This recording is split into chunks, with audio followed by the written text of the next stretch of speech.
ತಂದೆ ತಾಯಿ ಜೀವ ಕೊಡ್ತಾರೆ, ಆದರೆ ಗುರು ಜೀವನ ಕೊಡ್ತಾರೆ. ಜುಲೈ 17, 2025 ಬಳ್ಳಾರಿ ಹಾಗೂ ಗಡಿಭಾಗದ ಆಂಧ್ರಪ್ರದೇಶದಲ್ಲಿ ಹಲವಾರು ಜನರ ಮನ ಮಿಡಿತ ಒಂದೇ ಆಗಿತ್ತು. ಅದು V miss you sir.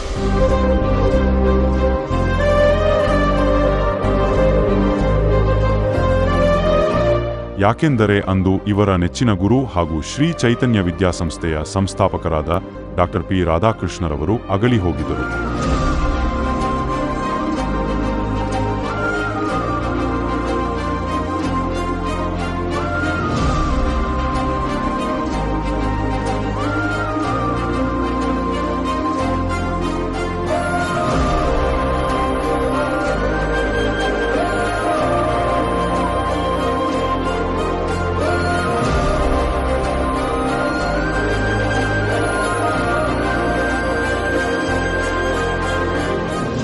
ರಾಧಾಕೃಷ್ಣರವರು P Ramakrishna ಹಾಗೂ ಜಾನಕಮ್ಮರವರಿಗೆ ಜೂನ್ 10, 1960 ಆಂಧ್ರಪ್ರದೇಶದ ಬೊಮ್ಮನಹಳ್ಳಿ ಗ್ರಾಮದಲ್ಲಿ ಜನಿಸುತ್ತಾರೆ.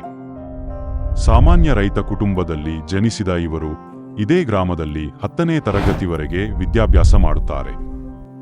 ಮನೆಯಲ್ಲಿ ಓದಲು ಪ್ರೋತ್ಸಾಹವಿಲ್ಲದಿದ್ದರೂ ಅವರು ಪ್ರತಿದಿನ ಮನೆಯ ಜವಾಬ್ದಾರಿಯನ್ನು ನಿಭಾಯಿಸುತ್ತಾ ಓದಬೇಕೆಂಬ ಛಲದಿಂದ ರಾಯದುರ್ಗ ಗೌರ್ಮೆಂಟ್ ಜೂನಿಯರ್ ಕಾಲೇಜಿಗೆ ಸೇರಿ ವಿದ್ಯಾಭ್ಯಾಸ ಮಾಡುತ್ತಾರೆ.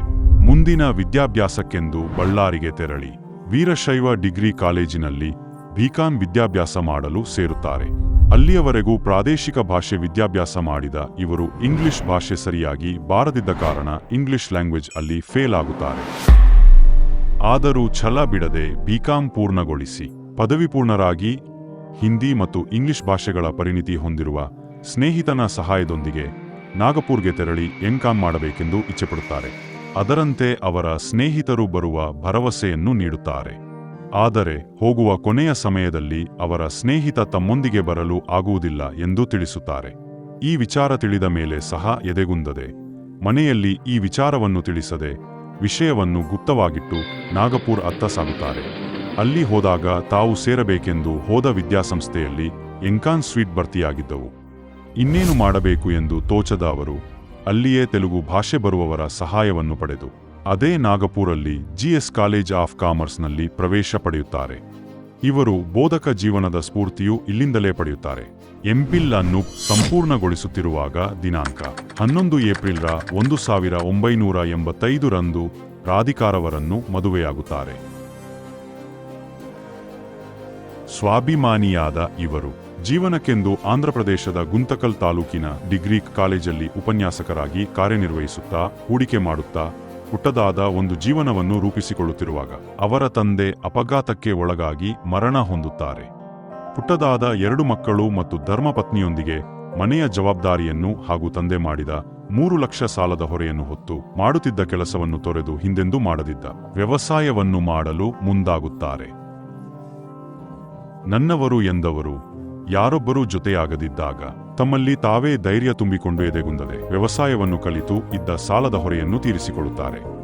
ತುಮಕೂರು ಜಿಲ್ಲೆಯ ಕೊರಟಗೆರೆ ಸರ್ಕಾರಿ ಡಿಗ್ರಿ ಕಾಲೇಜಿನಲ್ಲಿ ಉಪನ್ಯಾಸಕರಾಗಿ ಕೆಲಸ ದೊರೆಯುತ್ತದೆ. ಅಲ್ಲಿಂದ ಕಂಪ್ಲಿ ಸರ್ಕಾರಿ ಡಿಗ್ರಿ ಕಾಲೇಜಿಗೆ ವರ್ಗಾವಣೆಯಾಗಿ ಸೇವೆಯನ್ನು ಸಲ್ಲಿಸುತ್ತಾರೆ. ಅಲ್ಲಿಂದ ವರ್ಗಾವಣೆಯಾಗಿ ಬಳ್ಳಾರಿಯ ಸರಳಾದೇವಿ ಕಾಲೇಜ್ ಅಲ್ಲಿ ಸೇವೆಯನ್ನು ಸಲ್ಲಿಸುತ್ತಾರೆ. 2003ರಲ್ಲಿ ಬಳ್ಳಾರಿಯ ಸತ್ಯನಾರಾಯಣಪೇಟೆ ರೈಲ್ವೆ ಹಳಿ ಬಳಿ ಒಬ್ಬ ವಿದ್ಯಾರ್ಥಿನಿ ಟ್ಯೂಷನ್ಗೆ ಎಂದು ತೆರಳುತ್ತಿದ್ದಾಗ ಆಕಸ್ಮಿಕವಾಗಿ ಅಪಘಾತಕ್ಕೆ ಒಳಗಾಗಿ ಸಾವನ್ನಪ್ಪುತ್ತಾಳೆ. ಮಕ್ಕಳು ಓದಲು ಅಲೆಯುವುದನ್ನು ದೀರ್ಘವಾಗಿ ಗಮನಿಸಿ ಈ ಪರಿಸ್ಥಿತಿಯನ್ನು ಬದಲಾಯಿಸಲೇಬೇಕು ಎಂದು ಪಣ ತೊಡುತ್ತಾರೆ. ಪಣ ತೊಟ್ಟ ಕ್ಷಣವೇ ಕಾರ್ಯನಿರ್ವಹಿಸಲು ಶುರು ಮಾಡುತ್ತಾರೆ. ಹಾಗೆ 2004ರಲ್ಲಿ ಶ್ರೀನಳಂದ ಕೋಚಿಂಗ್ ಸೆಂಟರ್ ಅವರ ಸಹಭಾಗಿತ್ವದಲ್ಲಿ 1 PU ಕಾಲೇಜನ್ನು ಪ್ರಾರಂಭಿಸುತ್ತಾರೆ. ಅದರಲ್ಲಿ ಮಕ್ಕಳಿಗೆ ಬೇಕಾದ ಎಲ್ಲ ವಿಷಯಗಳ ಕೋಚಿಂಗ್ ಒಂದೇ ಕಡೆ ಇರುವಂತೆ ಮಾಡುತ್ತಾರೆ. ಆದರೆ ಕಾರಣಾಂತರಗಳಿಂದ ಈ ಸಂಸ್ಥೆಯಿಂದ ಕೇವಲ 1 ವರ್ಷದಲ್ಲಿ ಅವರು ದೂರವಾಗುತ್ತಾರೆ. ಇವರ ಕಾರ್ಯ ಪ್ರಯುಕ್ತವನ್ನು ಮೆಚ್ಚಿ ವಿಜಯವಾಡದ ಶ್ರೀ ಚೈತನ್ಯ ವಿದ್ಯಾಸಂಸ್ಥೆಯು ಇವರನ್ನು ತಮ್ಮ ಸಂಸ್ಥೆಯೊಂದಿಗೆ ಸೇರಿ ಶಾಖೆಯನ್ನು ಪ್ರಾರಂಭಿಸಲು ಆಹ್ವಾನಿಸುತ್ತದೆ. ಮತ್ತೊಮ್ಮೆ ಪ್ರಯತ್ನವಿರಲಿ ಎನ್ನುವಂತೆ ಈ ಬಾರಿ ತಮ್ಮ ಧರ್ಮಪತ್ನಿಯವರ ಸಂಪೂರ್ಣ ಪ್ರೋತ್ಸಾಹದೊಂದಿಗೆ ಹಾಗೂ ಇತರೆ ಸ್ನೇಹಿತರ ಸಹಾಯದೊಂದಿಗೆ ಶ್ರೀ ವಿನಾಯಕ ಎಜುಕೇಷನ್ ಸೊಸೈಟಿಯನ್ನು ಮತ್ತು ಶ್ರೀ ಚೈತನ್ಯ ಕಾಲೇಜನ್ನು 2005ರಲ್ಲಿ ಬಳ್ಳಾರಿಯ ಇನ್ಫ್ಯಾಂಟ್ರಿ ರೋಡ್ ಅಲ್ಲಿರುವ ವಾಸವಿ ವಿದ್ಯಾಸಂಸ್ಥೆ ರವರ ಕಟ್ಟಡದಲ್ಲಿ ಕೇವಲ 350 ವಿದ್ಯಾರ್ಥಿಗಳೊಂದಿಗೆ ಪ್ರಾರಂಭಿಸುತ್ತಾರೆ. ಹೀಗೆ ಸತತವಾಗಿ ಶ್ರಮ ಪಡುತ್ತಾ ಒಂದು ಕಡೆ ಉಪನ್ಯಾಸಕರಾಗಿ, ಮತ್ತೊಂದು ಕಡೆ ಸಂಸ್ಥಾಪಕರಾಗಿ, ವ್ಯವಸ್ಥಾಪಕರಾಗಿ ಹಾಗೂ ಉತ್ತಮ ತಂದೆಯಾಗಿ, ಸಮಾಜ ಸೇವಕರಾಗಿ ಜೀವನವನ್ನು ಸಾಗಿಸುತ್ತಾರೆ. ಕಾಲ ಕಳೆದಂತೆ ಇವರ ಸಂಸ್ಥೆಯ ಕೀರ್ತಿ ಹೆಚ್ಚುತ್ತಲೇ ಬರುತ್ತದೆ. ಮಕ್ಕಳ ಸಂಖ್ಯೆಯು ಹೆಚ್ಚುತ್ತಲೇ ಬರುತ್ತದೆ. ಹಾಗೆ ಕಾಲಕಾಲಕ್ಕೆ ಇವರು ಬೇಕಾದ ವ್ಯವಸ್ಥೆಯನ್ನು ಮಾಡುತ್ತಾ ಶ್ರೀ ಚೈತನ್ಯ ವಿದ್ಯಾಸಂಸ್ಥೆಯನ್ನು ವಿಸ್ತಾರಗೊಳಿಸುತ್ತಾ ಹೋಗುತ್ತಾರೆ. ವಯಸ್ಸು ಎಷ್ಟೇ ಕಳೆದರೂ ಅವರಿಗೆ ಮಾತ್ರ ಉತ್ಸಾಹ ಎಂದಿಗೂ ಕಡಿಮೆ ಆಗಲಿಲ್ಲ. ಈ ಎಲ್ಲಾ ಕಾರ್ಯಚಟುವಟಿಕೆಗಳ ಮಧ್ಯೆ ಅವರು ಸುಮಾರು 50ನೇ ವಯಸ್ಸಿನಲ್ಲಿದ್ದಾಗ ಪಿಎಚ್ಡಿಯನ್ನು ಸಂಪೂರ್ಣಗೊಳಿಸಿ ಪದವಿ ಪೂರ್ಣರಾಗುತ್ತಾರೆ. 20 ವರ್ಷದಲ್ಲಿ ಇವರು ಕಟ್ಟಿದಂತಹ ಸಾಮ್ರಾಜ್ಯದ ನೋಟ ಹೀಗಿದೆ. ಬಳ್ಳಾರಿಯಲ್ಲಿ ಶ್ರೀ ಚೈತನ್ಯ ಡಿಗ್ರಿ ಕಾಲೇಜ್, ಶ್ರೀ ಚೈತನ್ಯ ಗರ್ಲ್ಸ್ PU ಕಾಲೇಜ್, ಶ್ರೀ ಚೈತನ್ಯ PU ಕಾಲೇಜ್, ಹೀಗೆ 3 ಶಾಖೆಗಳು ಕಾರ್ಯನಿರ್ವಹಿಸುತ್ತಿದ್ದು, ಜೊತೆಗೆ ಕೊಪ್ಪಲ್, ಇಲ್ಕಲ್, ಹೊಸಪೇಟೆ, ಚಳ್ಳಕೆರೆ ಹೀಗೆ 4 ಊರುಗಳಲ್ಲಿ ಇವರ ಸಂಸ್ಥೆಯು ಕಾರ್ಯನಿರ್ವಹಿಸುತ್ತಿದ್ದು, ಇವರು ಕಟ್ಟಿದಂಥ ಸಂಸ್ಥೆ ಕ್ರಮೇಣ 20 ವರ್ಷಗಳಲ್ಲಿ 350ರಿಂದ ಪ್ರತಿ ವರ್ಷ 3000 ವಿದ್ಯಾರ್ಥಿಗಳು ಹೊರಹೊಮ್ಮುವ ಮಹಾಸಂಸ್ಥೆಯಾಗಿ ಬೆಳೆದು ನಿಲ್ಲುತ್ತದೆ ಹಾಗೂ 600 ಸಿಬ್ಬಂದಿ ವರ್ಗದವರಿಗೆ ಜೀವನ ಆಧಾರವಾಗಿದೆ. ಮಕ್ಕಳಿಗೆ ಜ್ಞಾನದೇಗುಲವಾಗಿದೆ ಮತ್ತು ಮೌಲ್ಯ ಶಿಕ್ಷಣಗಳ ತವರಾಗಿದೆ.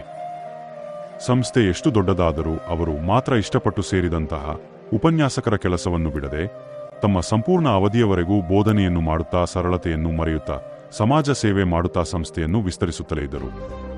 ಇದೆಲ್ಲ ಇವರ ವೈಯಕ್ತಿಕ ಸಾಧನೆ ಮತ್ತು ಜೀವನ ನಡೆದು ಬಂದ ಒಂದು ಭಾಗವಾದರೆ, ಇವರ ಸಾಮಾಜಿಕ ಕಳಕಳಿಯ ಭಾಗ ಅಧ್ಯಾಯ ಇನ್ನೂ ರೋಚಕವಾಗಿದೆ. ನಿಮ್ಮ ಮಕ್ಕಳ ಭವಿಷ್ಯ ನಮ್ಮ ಹೊಣೆಗಾರಿಕೆ. ನಮಸ್ಕಾರ. ಬಳಪ ಹಿಡಿದ ಭಗವಂತ ಇರುತ್ತಾನೆ ನಮ ಸುತ್ತ, ಅವತಾರ ನಾನಾ ರೂಪವೋ, ನಮ್ಮೆಲ್ಲ ಹಣೆ ಬರಹ ತಿದ್ದಿ ಬರೆಯಲು, ಕತ್ತಲೆಯಿಂದ ಬಂತ ನಮ್ಮ ಕೈಯ ಹಿಡಿಯುತ್ತ, ಕರೆದೊಯ್ದ ಬೆಳಕು ತೋರಲು, ದಯವಾಗಿ ಗದರೋದು ನಮ್ಮ ಬೆಳೆಸಲು.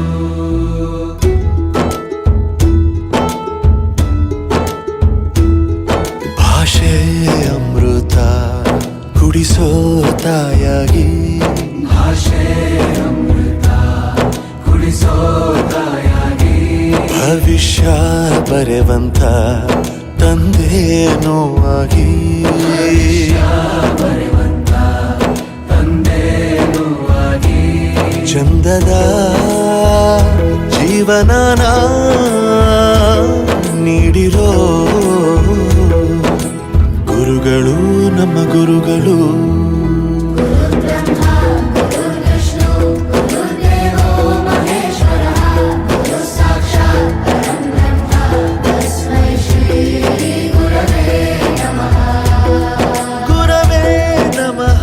My dad was always larger than life. ఆయనకి ఆయన ప్రాబ్లమ్స్ ఎప్పుడు చిన్నవే. ఆయన ఎప్పుడన్నా కానీ మా గురించి ఆలోచించేవాడు, మేము ఎలా బతకాలని, అండ్ ఆయన పిల్లలు ఎలా బతకాలని, స్టూడెంట్స్ ఎలా బతకాలని, దాని గురించి ఆయన ఎప్పుడు తపన పడింది. చిన్నప్పుడు మాకు చాలా డిఫికల్ట్ ఫైనాన్షియల్ కండిషన్స్లో ఉన్నాం. ఆయన ఏదన్నా పని మీద బల్లారు వస్తే టీ కూడా తాగేవాడు కాదు, because it would cost him 2 rupees.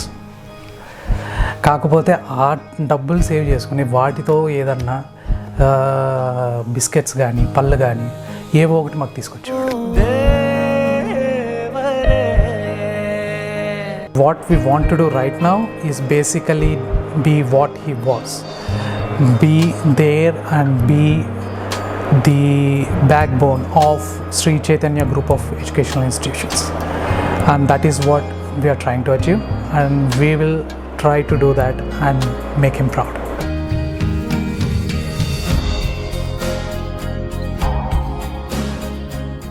నేను వచ్చేసరికి he got admitted in the hospital in Hyderabad.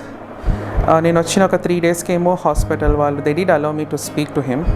Even then he was like kind of very surprised and shocked అనమాట. ఎందుకంటే డాడీ నేను చెప్పిన ఒకసారి వీడియో కాల్లో మాట్లాడుతున్నప్పుడు ఇలా వస్తున్నాను అంటే, నువ్వు రావద్దు, నీ కెరియర్ని ఊరికే రిస్క్లో పెట్టుకోవద్దు, మార్కెట్ సిచ్యువేషన్ బాగాలేదు అని చెప్పారనమాట. Even then he was like thinking about my career and my future.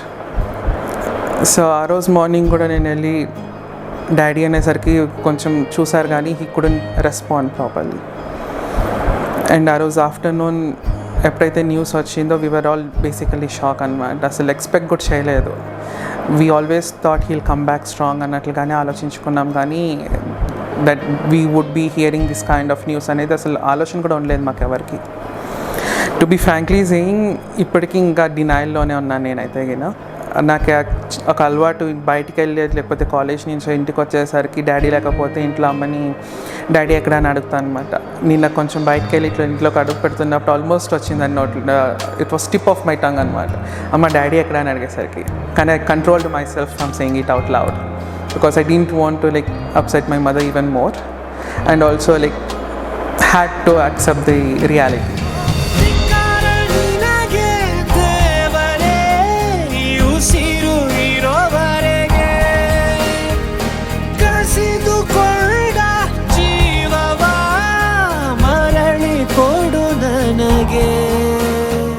Payyavula Radhakrishna దేవుడికి సమానమైన వ్యక్తి అని చెప్పగలుగుతాను. ఎంతమందికి ఆయన సహాయం చేసినాడు అనే దానికి నా దగ్గర లెక్కలు లేవు. ఒక విద్యాదానం ఆయన చేసింది ఆ పిల్లలకు కూడా ఆ పుణ్యం ఖచ్చితంగా వస్తుంది. అటువంటి వ్యక్తిని కోల్పోయి అంటే నిజంగా సొంత అన్నని పోగొట్టుకున్నాము అనే ఒక బాధ మాలో ఉంది, ఇప్పటికీ ఉంది, ఎప్పటికీ ఉంటుంది. నాకు 25 ఏళ్ళ వరకు మా నాన్న నాకు చేయబట్టుకొని నడిపించింటే మిగతా 25 నుంచి 30 ఏళ్ళు సార్ నన్ను చేయబట్టుకొని నడిపించారు.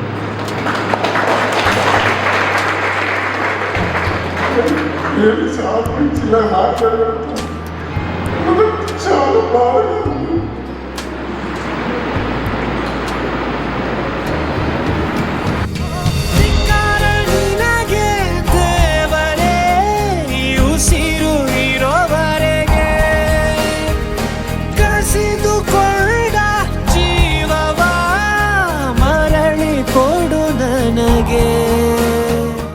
ఆయన చావు దురదృష్టకరము. ప్రతి గుడికి లేదనుకోకుండా సాయం చేశాడు.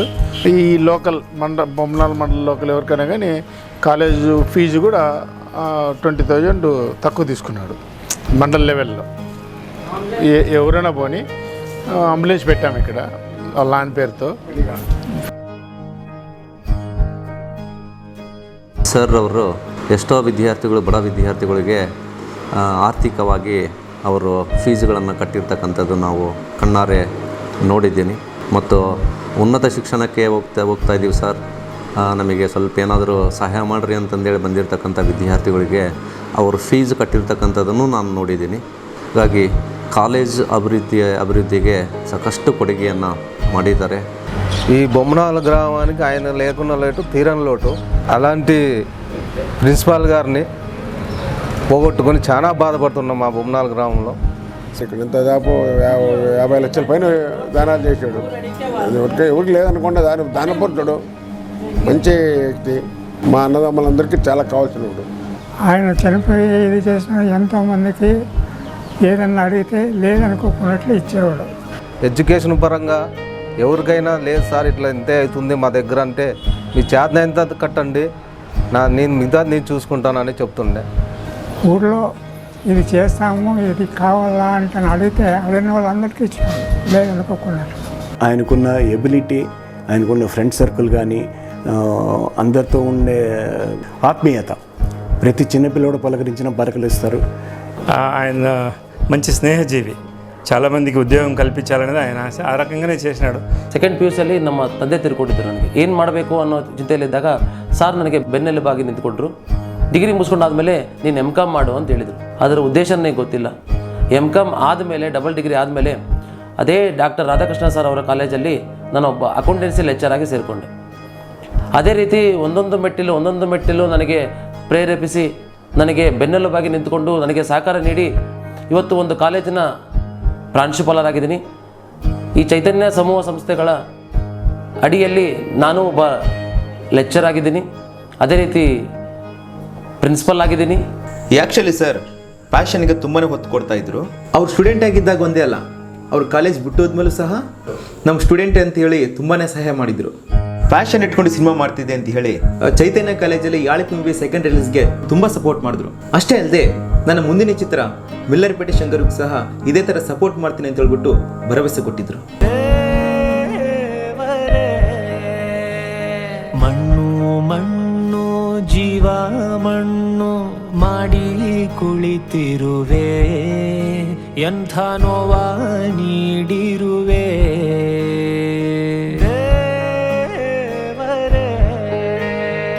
ಕಂಡ ಕನಸಿಗೆ ಬೆಂಕಿ ಹಚ್ಚಿ ಎಲ್ಲಿ ಅವಿತಿರುವೆ, ಎಂಥ ಗಾಸಿ ಮಾಡಿರುವೆ. ಅವರು 600 ಕುಟುಂಬಗಳಿಗೆ ಅನ್ನದಾತರು, ಜೊತೆಗೆ ಕೊಡುಗೈ ದಾನಿಗಳು, ಜೊತೆಗೆ ಸಾವಿರಾರು ಮಕ್ಕಳಿಗೆ ಗುಣಮಟ್ಟದ ಶಿಕ್ಷಣ ನೀಡಿದಂಥ ಪುಣ್ಯಾತ್ಮ. ನೀವು ಸಾಧನೆ ಸಾಹುಕಾರ ಅಂತ ಹೇಳಿದ್ರೆ ನನ್ನ ಸರಿ ಜಗಳ ಮಾಡ್ತಾ ಇದ್ದರು. ನೀನು ಸಾಧನೆ ಮಾಡಿದ್ದೀನಿ ಅಂತ ಹೇಳೋ ಸಾಹುಕಾರ ಅಂತ ಕರಿಬೇಡ ಅಂತ ಹೇಳ್ತಾ ಇದ್ರು. ಹೊರಡೋದು ಅವ್ರು ಬಂದಂಥ ಕೃಷಿ ಕುಟುಂಬದಿಂದ ಭಾಳ ಕಷ್ಟದಿಂದ ಬಂದಂಥವ್ರು. ಕಷ್ಟದಿಂದ ಬಂದರೂ ಕೂಡ ಹಳಹಳಿಕೆ ಆಗಲಿ ಅವ್ರ ಬಗ್ಗೆ ಬೇಜಾರು ಮಾಡ್ಕೊಳ್ಳೋದಾಗಲಿ ಯಾವುದೂ ಇರಲಿಲ್ಲ. ಸ್ವಂತ ಸಾಧನೆಯ ಮೂಲಕವಾಗಿ ಹಂತ ಹಂತವಾಗಿ ಮೇಲೆ ಏರ್ ಬಂದಂಥವ್ರು. ಈಗ ಅವ್ರು ಭಾಳಷ್ಟು ಆದರ್ಶಗಳನ್ನು ಇಟ್ಕೊಂಡವರು.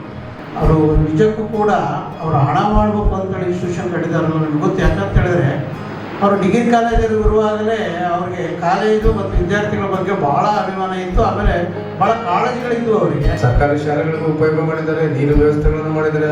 ದುಡ್ಡಿಗೆ ಯಾವತ್ತೂ ಬೆಲೆ ಕೊಟ್ಟಿಲ್ಲ ಅವರು. ಒಂದ್ಸಲ ಅಂತಿದ್ರು, ನಾನು ಬಡತನದ ವ್ಯವಸ್ಥೆಯಲ್ಲಿ ಹುಟ್ಟಿದಂಥ ವ್ಯಕ್ತಿ, ಬಡತನ ಕಂಡಿರ್ತಕ್ಕಂಥ ವ್ಯಕ್ತಿ, ಕೂಳಿಗೋಸ್ಕರ ಅಂದರೆ ಊಟಕ್ಕೋಸ್ಕರ ಬಳ್ಳಾರಿ ಬಂದಿರತಕ್ಕಂಥ ವ್ಯಕ್ತಿ.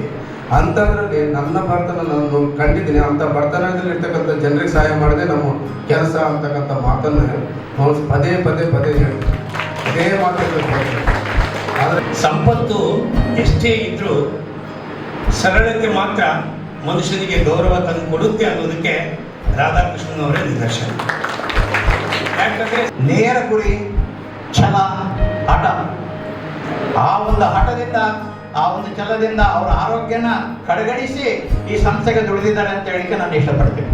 ಬಾವ ಯಾಕೆ ಇಷ್ಟು ಬ್ರ್ಯಾಂಚಸ್ ಮಾಡ್ಕೊಂಡೆ ಹೊಡೆದಾಟ ಮಾಡ್ತೀವಿ ಬಾವ ಏನು ಮಾಡಬೇಕು? ನನಗೆ 600 ಕುಟುಂಬ ನನ್ನ ಮೇಲೆ ಡಿಪೆಂಡ್ ಆಗಿದೆ. ಅವರಿಗೆ ನಾನು ಅನ್ಯಾಯ ಮಾಡ್ದಂಗೆ ಆಗ್ತದೆ. ನಾವು ಸಾಕಷ್ಟು ಹೇಳಿದ್ದೀವಿ, ಸಾಕು ಮಾಡು ರಿಲ್ಯಾಕ್ಸ್ ಆಗೋ ಅಂತ ಹೇಳಿದ್ರೆ ಕೂಡ ಅವ್ರು ಕೇಳಲಿಲ್ಲ. ಅವ್ರು ಹೇಳಿದರು, ಸರ್ ದೇಹಕ್ಕೆ ವಯಸ್ಸಾಗಬೇಕೇ ಹೊರತಾಗಿ ಮನಸ್ಸಿಗೆ ವಯಸ್ಸಾಗಬಾರ್ದು. ನಿನ್ನ ನೆನಪಲ್ಲಿಯೇ ಪ್ರತಿದಿನವ ಕಳೆಯುವುದು, ನಿನ್ನ ಧ್ವನಿ ಕೇಳಲು ಕಂಬನಿಯು ಮಿಡಿಯುವುದು. ಹೇಗೆ ಹೇಗೆ ಸಹಿಸುವುದು ಈ ವ್ಯಥೆ, ಏಕೆ ಏಕೆ ಬರೆದಿರುವೆ ಈ ಕಥೆ, ಹೇಳು ನೀ. ಕೊರೋನಾದಲ್ಲಿ ಅವರು ಎಲ್ಲ ದವಸ ಧಾನ್ಯಗಳು, ಅಕ್ಕಿ, ಬೇಳೆ, ಬೆಲ್ಲ ಏನಿದೆ ಎಲ್ಲವನ್ನು ಒಂದು ಮನೆಗೆ ಆಗಷ್ಟು ಒಂದು ಮೂಟೆ ಮಾಡಲಿಕ್ಕೆ, ಚೀಲ ಮಾಡಲಿಕ್ಕೆ ಪ್ರಾರಂಭ ಮಾಡಿದರು. ಒಬ್ಬ ಲೆಕ್ಚರ್ ಬಂದು, ಸರ್ ನಾನು 2 ಚೀಲ ತಗೋಬೋದಾ ಅಂತ ಕೇಳ್ದ. ನೀವು ಎಷ್ಟು ಬೇಕಂದ್ರೆ ಅಷ್ಟು ತಗೊಂಡೋಗಿ ಅಂತೇಳಿ ದವಸ ಧಾನ್ಯ ಗೋಡೌನ್ ಮಾಡಿದ್ರು. ಅಲ್ಲಿ ಎಲ್ಲರನ್ನೂ ಬಿಟ್ಬಿಟ್ಟು ಎಲ್ಲರಿಗೂ ನಿಮ್ಗೆ ಎಷ್ಟು ಬೇಕೋ ಅಷ್ಟು ತಗೊಂಡೋಗಿ ಅಂತೇಳಿ ತಮ್ಮ ಸರಳತೆಯನ್ನು ತೋರಿಸಿದರು. ಬೇರೆ ಬೇರೆ ಸ್ಥಳಗಳಿಂದ ಈಗ ಎಲ್ಲೋ ದನ ಮೇಯಿಸೋರಿಗೆ, ಕುರಿ ಕಾಯೋರಿಗೆ, ಮತ್ತೆಲ್ಲೆಲ್ಲೋ ಬೇರೆ ಎಲ್ಲೋ ಒಂದು ವಲಸೆ ಬಂದಂಥವ್ರಿಗೆಲ್ಲ ಹೋಗಿ ಸಹಾಯ ಮಾಡಬಹುದು. ಅವ್ರಿಗೆ ಇವರು ಆಗಲೇ ಹತ್ತತ್ರ ಅವಾಗ 60 ವರ್ಷ ಹತ್ತಿರ ಇದ್ರು ನಮ್ಮ ರಾಧಾಕೃಷ್ಣ ಸರ್ ಅವರು. ನಾನು ಹೇಳ್ತಿದ್ದೆ, ಸರ್ ಅಷ್ಟು ಈಗ 60 ವರ್ಷ ಆಗಿದ್ದರಿಂದ ನಮ್ಮ ಕೋವಿಡ್ ಇದ್ರ ಪ್ರಕಾರ ನೀವು ಇದಕ್ಕೆ ಹೋಗಬಾರ್ದು, ಜಾಸ್ತಿ ಹೋಗಬೇಡಿ, ನೀವು ಹಿಂದೆ ಸಹಾಯ ಮಾಡಿ, ನೀವೇ ಹೋಗಬೇಡಿ ಅಂತ. ಆದರೆ ಅವರು ಹೊಲಗಳಿಗೆ ఎసొందు ఇలా రిమోట్ ఏరియాలో ఇవి జೊತೆ ಎಲ್ಲ ಹೋಗ್ತಿದ್ರು. రాధాకృష్ణ గారు వెనక పొలంకి కానీ ఇటుకు వచ్చే నన్ను తోలుకొని పోతుండే. ఈ ఊర్లో నాకు గ్రామం ప్రతి దేవాలయంకి డబ్బులు ఇచ్చినాడు. చేనులో కూడా పక్షులకి ఇవి చెట్లు పెట్టినాడు. మరి ఆయన మన్ను కూడా ఇటుకు వచ్చినాడు, చేనులోకి తోలుకుపోయి అంతా చూపించి తిరిగి మరుసనాడు వచ్చి ఆయన అట్లా అయినాడు. రాధాకృష్ణ సార్ కొత్త కాలంలోనే సార్కి సెండా పార్టీ ఇచ్చి అంతా ఆ రోజు చాలా బాగా గ్రాండ్ జరిగింది. దాని తర్వాత వారంకే మా బ్యాడ్ లక్ సార్ మా మధ్యలో లేకుండా పోయాడు. ఆ జరిగిన ఇన్సిడెంట్ జరిగిన 1 వీకే సార్ హాస్పిటల్లో జాయిన్ అయ్యాడు. హాస్పిటల్ కూడా పోయి మాట్లాడించి వచ్చాం మేము. సార్ ఎలా ఉంది ఏం కదా అంటే, లక్ష్మీకాంత్ నేనేం లేదు 1 వీక్లో వచ్చేస్తాను, హైదరాబాద్ వాపస్ వచ్చేస్తాను అన్నాడు. బట్ ఈ రకంగా వస్తాడని మేము కళలు కూడా ఊహించుకోలేదు. బట్ మాది చాలా బ్యాడ్ లక్ సార్. అట్లా మనిషిని మేము పోగొట్టుకోవడం అనేది మరి ಆ ಪ್ಲೇಸ್ ಇವರು ಫುಲ್ಫಿಲ್ చేయరనుకుంటున్నాము. ಬಟ್ ಇತಿಹಾಸನ ಓದ್ತಾ ವರ್ತಮಾನದಲ್ಲಿ ತಾವು ಏನಾದರೂ ಸಾಧನೆಯನ್ನು ಮಾಡಬೇಕು, ಒಬ್ಬ ವ್ಯಕ್ತಿ ತಮ್ಮ ಜೀವನದಲ್ಲಿ ಏನು ಸಾಧನೆ ಮಾಡಲಿಕ್ಕೆ ಸಾಧ್ಯತೆ ಅಂತ ಅನ್ನೋದಕ್ಕೆ ಇವತ್ತು ನಮ್ಮ ಡಾಕ್ಟರ್ ಪಿ ರಾಧಾಕೃಷ್ಣನವರು ನಮಗೆ ಉದಾಹರಣೆಯಾಗಿ ನಿಲ್ತಾರೆ. ಅಂಥವರ ಬಹುದೊಡ್ಡ ಕನಸು ಅಂತಂದರೆ ಈ ಭಾಗದಲ್ಲಿ ಮೆಡಿಕಲ್ ಕಾಲೇಜ್ ಪ್ರಾರಂಭ ಆಗಬೇಕು ಅಂತ ಅನ್ನುವಂಥದ್ದು, ತಮ್ಮ ಸಂಸ್ಥೆ ಮುಖಾಂತರವಾಗಿ ಪ್ರಾರಂಭ ಮಾಡಬೇಕು ಅನ್ನುವಂಥ ಒಂದು ವಿಚಾರ ಏನಿತ್ತಲ್ಲ, ಅವರ ಮಕ್ಕಳಾದಂಥ ಏನು ಮಾನ್ಯ ಶ್ರೀ ವಿಷ್ಣು ಅವರು ಅದನ್ನು ಮುಂದುವರ್ಸ್ಕೊಂಡು ಹೋಗಿ ಬಳ್ಳಾರಿ ಭಾಗ ಏನೈತಲ್ಲ ಒಂದು ರೀತಿಯಲ್ಲಿ ಶಿಕ್ಷಣದಲ್ಲಿ ಇನ್ನೊಂದು ದೊಡ್ಡ ಕ್ರಾಂತಿಯನ್ನು ಮಾಡಲಿ. ಹೇಗೆ ನಾವು ಮಣಿಪಾಲ ಬಗ್ಗೆ ಒಂದು ಸರಳವಾದ ಮನುಷ್ಯ, ಭಕ್ತಿಯಾದಂಥ ಒಂದು ಮನುಷ್ಯ, ಬಹಳ ಅಯ್ಯಪ್ಪನ ಒಂದು ನಂಬಿದ್ರು ಸರ್. ಅವರು ಸದಾ ನಮ್ಮ ಮನಸ್ಸಿನಲ್ಲಿರ್ತಾರೆ. We really miss you sir. ಅವ್ರದ್ದೊಂದು ಕನಸು ಇತ್ತು, ಪರ್ಸಾಬ್ ಸರ್ ಗೊತ್ತಿರೋ ಮೋಸ್ಟ್ಲಿ ಕಣ್ಣು ದಾನ ಮಾಡಬೇಕು ಅಂತೇಳಿತ್ತು ಮತ್ತು ದೇಹ ದಾನ ಮಾಡಬೇಕು ಅಂತೇಳಿ ಬರೆದು ಕೊಟ್ಟಿದ್ರು ಅವ್ರು. ಆ್ಯಕ್ಚುಲಿ ದೇಹ ದಾನ ಮಾಡಬೇಕು ಅಂತೇಳಿ, ಆದರೆ ಅನಾರೋಗ್ಯದ ಕಾರಣ ಅವರು ಆಸ್ಪತ್ರೆಯಲ್ಲಿ ದಾಖಲಾಗಿ ಬೇರೆ ಪ್ರಯೋಗಗಳು ಆಗಿರುವುದರಿಂದ ಕುಟುಂಬವರು ಮತ್ತು ಎಲ್ಲ ಸ್ನೇಹಿತರು ಅದು ಬೇಡ ಅಂತೇಳಿ ನಿರ್ಧಾರ ಮಾಡಿದರು.